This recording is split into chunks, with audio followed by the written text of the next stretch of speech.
ദേശീയ ഗെയിംസ് വനിതാ ബീച്ച് വോളിയിൽ കേരളം ഫൈനലിൽ. കേരളത്തിന്റെ എ ടീമാണ് ഫൈനലിലെത്തിയത്. അതേസമയം കേരളത്തിന്റെ ബി ടീം ആന്ധ്രയോട് പൊരുതി തോറ്റു. വാശിയേറിയ പോരാട്ടത്തിനൊടുവിലാണ് കേരള എ ടീം ഫൈനലിൽ പ്രവേശിച്ചത്. സെമിയിൽ തമിഴ്നാട് എ ടീമിനോട് ഏറ്റുമുട്ടിയ കേരളം തമിഴ്നാടിനെ നേരിട്ടുള്ള 2 സെറ്റുകൾക്ക് തോൽപ്പിച്ചു.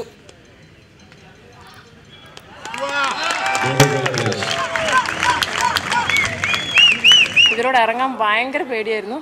പിന്നെ ഫസ്റ്റ് ടൈം ബീച്ച് വോളി, അതുകൊണ്ട് ഭയങ്കര ടെൻഷനായിരുന്നു. ജയിച്ചതിൽ വളരെ സന്തോഷം. തൊട്ടു പിന്നാലെ രണ്ടാമത്തെ സെമി ഫൈനലിൽ ആന്ധ്രയെ നേരിട്ട കേരളത്തിന്റെ ബി ടീമിന് കാലിടറി.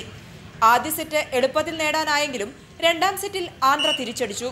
മൂന്നാം സെറ്റിൽ കേരളം പൊരുതിയെങ്കിലും 15-13 സെറ്റ് നേടിയ ആന്ധ്ര ഫൈനലിൽ പ്രവേശിച്ചു.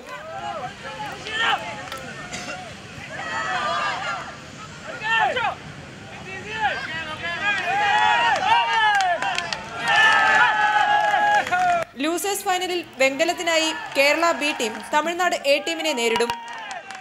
തികഞ്ഞ ആത്മവിശ്വാസത്തോടെയും പ്രതീക്ഷയോടെയുമാണ് കേരളം ബീച്ച് വോളിയിൽ കളിക്കളത്തിലിറങ്ങിയത്. ഇനി ബാക്കിയുള്ളത് കാത്തിരുന്ന ഫൈനൽ. കോഴിക്കോട് നിന്നും ക്യാമറമാൻ സോനു വെള്ളിമാടുകുന്നിനൊപ്പം രമ്യശ്രീ രാധാകൃഷ്ണൻ, റിപ്പോർട്ടർ.